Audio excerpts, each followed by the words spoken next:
Radio Publique Africaine.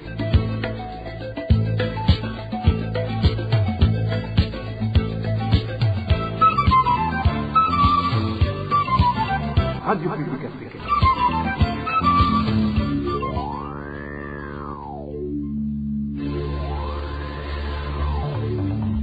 C'est le moment de suivre le journal parlé en français.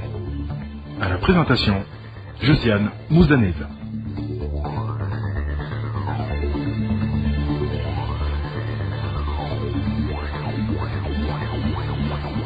Au sommaire de cette édition, Gitega perdit ses signes. Les 19 combattants du mouvement Red Tabara, leur remis par Kigali au mois de juillet dernier, ont été entraînés au Rwanda. C'est du moins ce qu'a déclaré ce mardi le porte-parole de la police. Vous aurez les détails dans ce journal. Le Burundi est sur le point de se doter d'un centre cancérologique.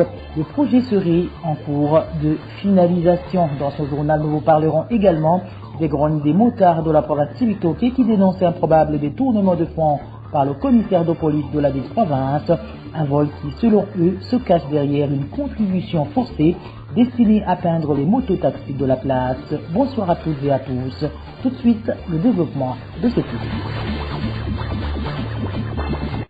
Rebonsoir. Ouvrons ce journal par cette page justice pour parler de la présentation à la presse remise à la justice ce mardi des 19 combattants remis au Burundi par le Rwanda en juillet dernier. Selon nos porte-parole du ministère ayant en charge de la sécurité, ces combattants avaient déjà mené plusieurs attaques à travers le pays. Pierre Mouliquier d'affirmer également qu'ils ont été formés par l'armée rwandaise. Le point avec Inès Gakiza. Les 19 combattants dirigés selon la police par Alexis Nduhije ont été présentés à la presse mardi. Dans cette conférence de presse, Pierre Mouliquier, porte-parole du ministère en charge de la sécurité, a fait savoir que les 19 ont été formés par l'armée rwandaise et qu'ils ont été enrôlés, récupérés parmi les réfugiés du camp Mahama du Rwanda.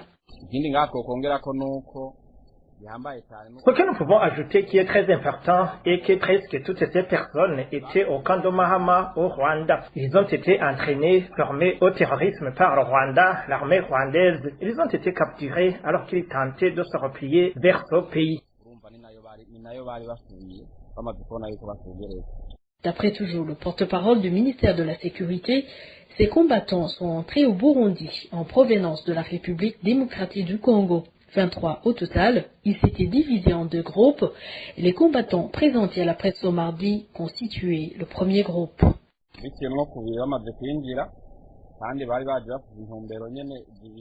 Une fois au pays, ils se sont divisés en deux groupes avec aussi deux missions différentes. Le premier groupe, qui est celui-ci, composé de ces 19 personnes, devait se trouver le chemin de retourner au Rwanda. Ils tuaient des personnes à leur passage. Ils sont parvenus au Rwanda et le Rwanda les a capturés et remis au Burundi. Le deuxième groupe avait pour mission de commettre différents crimes au pays. C'était un groupe de 4 personnes.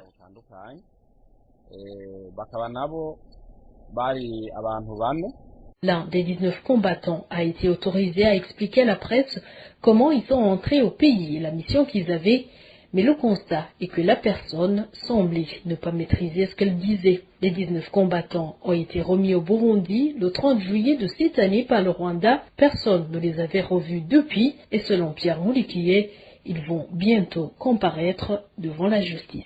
Inès Gakiza, en page droit de l'homme, l'on parle d'une femme qui habite au quartier Nyabugete de la commune Moha, violentée ce lundi par son mari et qui est pour le moment alitée à l'hôpital militaire de Kamenge. Certains voisins de ce couple indiquent que le motif qui a poussé le mari à brutaliser sa femme est que cette dernière ne cessait de lui demander de cesser ses comportements d'adultère. Plus de détails avec Éloge Divin Rémiche. Chantal Ndouimana, infirmière à l'hôpital d'Okabedi, est le nom de cette femme qui a été violentée par son mari, du nom de Lazare Mundimana, maître responsable de l'école fondamentale Gakungwe. Les voisins de cette famille qui réside au quartier Nyabugete révèlent qu'il y a souvent des mésententes au sein de ce couple suite à l'infidélité du mari. Nos sources ajoutent que ce sont ces mésententes qui d'ailleurs ont poussé Lazare Mundimana à frapper sa femme, qui l'empêchait de dépenser la richesse familiale chez sa concubine. Ce voisin du couple affirme que ce n'est pas la première fois que Chantal Ndouimana est malmenée par son mari. La cause de ces maltraitances est que cette femme ne cessait d'empêcher son mari de continuer à commettre l'adultère. Cet homme a une concubine. Le domicile de cette concubine est proche de l'Ekofo Gakungwe, où cet homme travaille. La femme a tout essayé pour que son mari retrouve le droit chemin, mais en vain. C'est donc cela qui a poussé cet homme à frapper sa femme jusqu'à ce qu'elle soit hospitalisée. Pour le moment, Chantal Ndouimana est hospitalisée dans le service de réanimation de l'hôpital militaire d'Okamenge. Les sources de la RPA parmi les voisins font savoir qu'elle serait dans un mauvais état sanitaire. Ses voisins demandent à l'administration et à la justice de tout faire pour que Lazare Nakarutimana soit traduit devant la justice et puni conformément à la loi. À ce propos, la rédaction de la RPA a téléphoné Devote Ndaïsenga, administrateur de la commune Moura, mais en vain. Merci à toi, éloge divin Rémicha. Dans cette même rubrique, il est regrettable de constater l'échec cuisant du président burundais Evariste Ndayishimiye devant une population entière qui espérait en lui le redressement du pays en matière de respect des droits de l'homme, a indiqué ce lundi Thaïs Van Laar, un des défenseurs des droits humains, devant la sous-commission des droits de l'homme du Parlement européen. Suivez. Malheureusement, l'engagement du Burundi en faveur des droits de l'homme semble s'effilocher ces derniers mois. Suite à une série d'attaques armées entre avril et juin, des dizaines d'opposants politiques ont été arbitrairement arrêtés, accusés de collaborer avec des groupes armés. Certaines des personnes arrêtées ont été détenues au secret et torturées par les services de renseignement. Ainsi, même si le pays peut sembler calme, derrière cette façade, l'État utilise toujours la violence pour écraser ses opposants présumés. Cette détérioration inquiétante commence à dissiper davantage les espoirs qui existaient chez beaucoup de gens que la situation des droits humains s'améliorerait de manière significative lorsque le président Evariste Ndayishimiye succéderait au défunt président Nkurunziza en 2020. Le président Ndayishimiye étant considéré comme plus ouvert et moins impliqué personnellement dans la corruption et la violence, de nombreux Burundais espéraient qu'il mettrait fin à la répression brutale qui a suivi les élections précédentes en 2015 et qu'il y aurait enfin des comptes à rendre pour les crimes commis depuis 2015. Dans un premier temps, une diminution des violations après les élections de 2020, notamment contre l'opposition, semblait confirmer de telles perspectives. Dans ses nombreux discours publics, le président Ndayishimiye a également entretenu la perspective de réforme en promettant la fin de la corruption, de la violence et de l'injustice. Pourtant, dans la pratique, peu de choses ont changé depuis son arrivée au pouvoir il y a 1 an et demi. Les premiers gestes, comme la libération de 4 journalistes et de 2 défenseurs des droits de l'homme, dont Germain, qui n'aurait pas dû passer des années en prison, n'ont pas été suivis d'une réelle ouverture de l'espace pour la société civile et la presse. Pire, en septembre, comme le disait Germain, l'avocat Tony Germain Nikina a été condamné en appel à 5 ans de prison, uniquement en raison de ses anciens liens avec un groupe de défense des droits de l'homme, montrant ainsi que le système judiciaire est toujours utilisé pour punir des personnes ayant un passé dans le mouvement des droits de l'homme, autrefois très dynamique. Une courte pause et nous poursuivons notre journal avec la même rubrique des droits de l'homme. Le 16 novembre, c'est la journée internationale de la tolérance. Pendant ce temps, au Burundi, l'intolérance, surtout celle politique, a atteint un niveau extrêmement inquiétant, du moins selon l'analyse du président du Forum pour la conscience et le développement, FOCODE en sigle. Pacifique Nina Hasgue de regretter que les dirigeants actuels du pays considèrent les opposants politiques comme des ennemis du pays, une logique qui risque de mener le pays vers un avenir sombre. Suivez plutôt Pacifique Nina Hasgue. La journée internationale de la tolérance nous rappelle que nous sommes tous des humains, mais que nous avons des différences, mais qu'en dépit de ces différences, nous avons tous les mêmes droits, nous sommes tous égaux et que nous devrions savoir nous écouter. Malheureusement, cette journée internationale de la tolérance arrive au moment où dans notre pays, le Burundi, le niveau d'intolérance a atteint un niveau extrêmement inquiétant. L'intolérance au Burundi est d'abord d'ordre politique. Nous avons aujourd'hui des autorités burundaises qui ne tolèrent pas des opinions différentes des leurs. Les autorités actuelles du Burundi considèrent que les opposants politiques, que les activistes de la société civile, que des journalistes indépendants sont plutôt des ennemis de leur pays.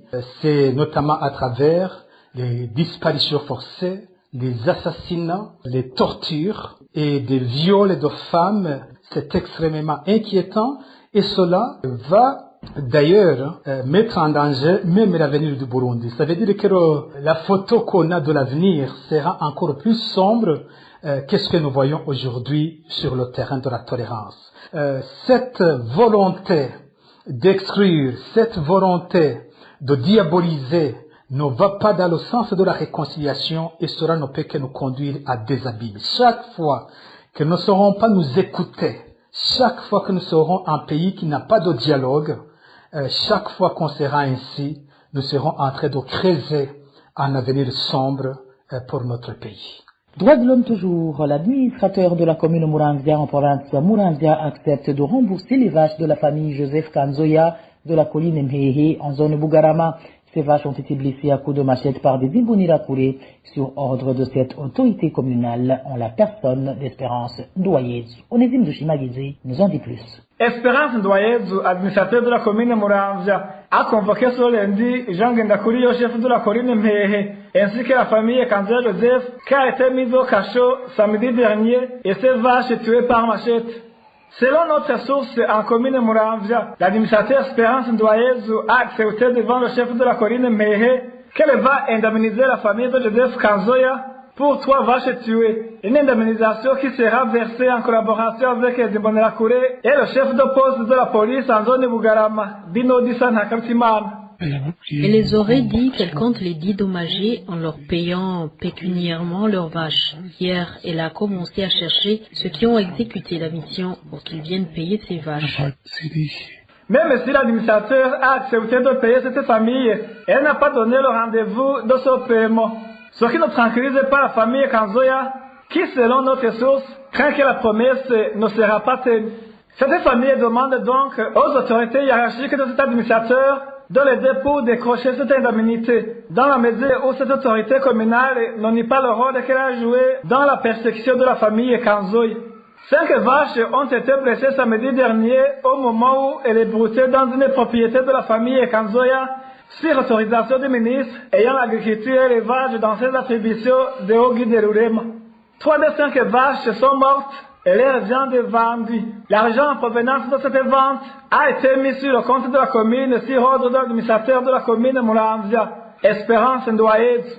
Merci également à toi, Onésime Dushimagizé. Sans transition, parlons politique, où le parti CNDD-FDD a débuté ce mardi la semaine dédiée aux combattants. Les cérémonies de lancement de la dite semaine ont eu lieu en commune Mhanda, province Bubanza, au mémorial du combattant. Révérien Dikoulio, le secrétaire général de ce parti, a indiqué qu'ils ont atteint le but de leur lutte, bien que nombreux disent qu'ils n'ont pas conquis le pays. Il a également souligné que celui qui perturbe la paix est rapidement éliminé. Suivez.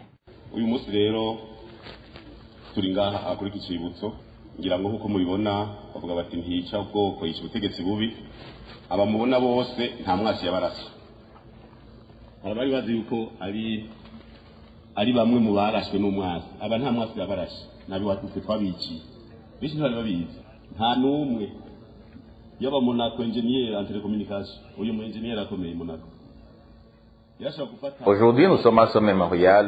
Comme vous le voyez, c'est écrit que l'ethnie ne tue pas, mais c'est un mauvais pouvoir qui tue. Tous ceux que vous voyez n'ont pas été tués par l'ennemi. Certains pensent qu'ils ont été éliminés par l'ennemi. Non, c'est nous qui les avons tués. Même l'ingénieur Monaco qui nous permettait d'intercepter toutes les communications de l'armée, c'est nous qui l'avons tué. Cela prouve que l'ethnie ne tue pas, mais plutôt c'est un mauvais pouvoir qui tue. Nous disons que nous ne pouvons pas oublier ce que nous avons fait. Nous ne sommes pas allés au mémorial du combattant qui a succombé au champ de bataille, mais nous sommes au mémorial des combattants assassinés par leurs frères d'armes. Il y a une signification à cela. On ne peut pas oublier, l'histoire ne change pas. On l'écrira bien pour que cela soit une leçon pour nos descendants. Aujourd'hui, celui qui songe à faire quelque chose, on l'élimine et ainsi l'affaire est réglée définitivement. Ils le savent très bien ici, nous sommes à Oubanza. Si tu essaies de perturber la paix, on t'élimine rapidement, c'est bien. Les autorités sont contentes lorsque les Burundais ont la sécurité, qu'ils ont la liberté et qu'ils se sentent qu'ils sont dans le pays de leurs ancêtres. Nous sommes allés nombreux au champ de bataille. Il y en a qui se demandaient pourquoi le CNDD-FDD ne pouvait pas conquérir le pays et chasser les militaires de l'armée régulière, mais ils ne savaient pas l'objectif. L'objectif n'était pas de chasser l'autre. Le pays appartient aux anciens.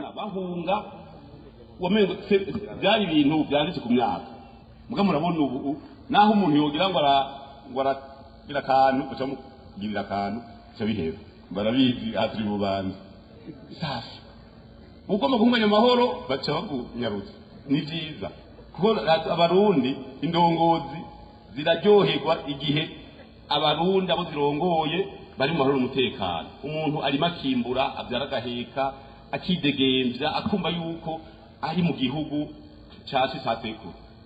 Nagomba rero zo kubandaniriza hari benshi ngira mutwaragiye ku rugamba murazi kubavuga bati bishoboka gute yuko CNDD-FDD zafata igihugu ngo yirukane abasoda ba kera ntibari bazi intumbero kuko intumbero si ukwirukanana sinzi ko ndagivuze neza ngo atagusunikana atavuga ngo ujya navyemwo ngo nanjye ndahaje bose kwa igihugu cy'abasogokuru. Imana bahezagire rero mugabo ntimwibagire Parlons à présent gouvernance, où les taximotards de la commune Rugombo en province Cibitoke s'insurgent contre la décision du commissaire provincial de la police. Ce dernier leur exige chacun une somme de 20 000 francs burundais pour peindre les motos d'une couleur spécifique aux mototaxis de la dite commune. Une somme jugée trop élevée par ces conducteurs de motos qui suspectent que l'autorité policière veut détourner une partie de l'argent. Les détails avec Marie-Ange Irakoze. Chaque conducteur de taxi-moto de la commune Rugombo doit payer une somme de 20 000 francs burundais pour que sa moto soit peinte d'une couleur spécifique aux motos-taxis de la dite commune. Selon ces conducteurs, c'est Bizumuremyi Jean-Baptiste alias Magadze, le commissaire provincial, qui en a donné l'ordre. Mais les concernés trouvent la somme trop élevée et injustifiée. L'un d'eux explique. Ici à Rugombo, nous avons un sérieux problème. Le commissaire provincial de la police veut nous prendre de l'argent. Actuellement, chaque moto de la commune Rugombo doit être peinte sur son garde-boue de devant et derrière. Cela se fait au bureau communal. Avant, on a d'abord obligé cela au taxi-motards de Ouganda et maintenant c'est notre tour. Mais nous nous demandons à quoi sert tout cet argent qui va jusqu'à 20 000 francs burundais alors que nous payons chaque jour les frais de stationnement. Le poids des multiples collectes d'argent pour diverses raisons commence à peser lourd pour ces taxis-motards de la commune Rugombo. Ces derniers ont tenté d'obtenir des explications, mais le commissaire les a insultés, dénonce-t-il. Récemment, on nous a fait payer 10 000 francs burundais pour chaque moto en nous disant que c'est pour la construction des routes. Et voilà, nous sommes encore une fois de plus obligés de payer une somme de 20 000 francs juste pour une petite quantité de peinture qu'on met sur nos motos. À qui allons-nous se plaindre vraiment? Nous avons même essayé de lui demander l'objectif de cet argent. Il nous a répondu que nous avons un problème mental et que ce n'est pas nous qui vont payer, que ce sont nos patrons. Est-ce cela veut dire que nos patrons donc méritent de travailler à perte? Ces motards interpellent le président de la République et l'autorité hiérarchique du commissaire, qui est le ministre de l'Intérieur, qui suspendent la décision. Aujourd'hui, aucune moto n'a le droit de travailler sans avoir payé cette somme de 20 000 francs burundais. Nous demandons au président de la République, s'il nous entend, d'arrêter ce comportement de ce commissaire. La moto paie l'assurance, il paie le stationnement, les taxes annuelles et autres. Aucune moto n'a le droit droit de travailler sans être plaintes, donc sans payer ces 20 000 francs burundais. Nous n'avons plus du travail, qui nous disent s'ils veulent que nous soyons tous des voleurs. Que le ministre de l'Intérieur demande la destination de cet argent et ce qu'on va faire avec. Nos sources de la commune Rugombo font savoir que les associations de ces taxis-motards qui les obligeaient dans le passé de payer beaucoup d'argent ont été suspendues, raison pour laquelle ils ne comprennent pas pourquoi cette situation se reproduise. À ce propos, la rédaction de la RPA a contacté le commissaire provincial de Chibitoke, Jean-Baptiste Bizumuremyi, alias Magadze. Nous n'avons pas pu le joindre sur son téléphone portable. Marie-Ange Ilakodi, avant de clore ce journal Parlant Santé, où un centre national de cancérologie sera prochainement érigé dans le pays. La précision est du ministre de la Santé ce lundi lors d'une réunion de présentation de ce projet. Celui-ci est évalué à plus de 50 millions de dollars américains. C'est un ouf de soulagement pour les patients qui devraient se rendre dans les pays de la sous-région pour suivre l'évolution de leur maladie. Suivez le ministre Tadé Ndikuman. Alors, nous avons remarqué qu'ici au Burundi, comme partout ailleurs dans le monde, les pathologies cancéreuses commencent à constituer un problème de santé publique dans notre pays. C'est ainsi que nous avons mis en place un comité de pilotage qui est composé par les médecins spécialistes burundais pour pouvoir mettre en place un document de projet de la mise en place du Centre national en cancérologie. C'est ce document qu'on a validé aujourd'hui, mais aussi qui a été soumis aux partenaires pour la mobilisation des financements. Ce document ce projet coûtera à peu près 50 millions de dollars, sans tenir compte du coût du terrain. Et alors, nous avons hautement apprécié l'apport des partenaires, que ce soit le MES, l'UNICEF et le UNFPA et d'autres partenaires, parce qu'ils ont hautement apprécié ce projet. Et ce projet aussi sera porté au niveau du gouvernement pour que le gouvernement puisse l'appuyer, que ce soit d'une façon technique, parce que nous avons déjà eu intérêt ici à l'INSP qui pourra constituer la base de construction. Ainsi, nous avons aussi une promesse pour la formation du personnel de santé par l'Agence internationale de l'énergie atomique. Et ainsi, on compte commencer ce projet pour 2 ans et nous espérons qu'une fois ce projet mis en place, ça pourra soulager confortablement les Burundais qui, comme vous le savez, si quelqu'un est dépisté qu'il a un cancer, il est très difficile de pouvoir le prendre en charge. Et aussi, ça demande beaucoup de moyens, que ce soit quand on les envoie dans les pays de la sous-région, à l'extérieur du pays. Et c'est un document qui est très important pour le Burundi et le ministère de la Santé. Et voilà, c'est par là, amis fidèles de la RPA, que nous mettons un point final au journal de ce mardi 16 novembre 2021. Merci à toutes et à tous de nous avoir suivis. Merci également aux équipes techniques et rédactionnelles pour le travail abattu. À la présentation de ce journal, vous étiez avec Josiane Muzaneza. Passez de bons moments chez vous.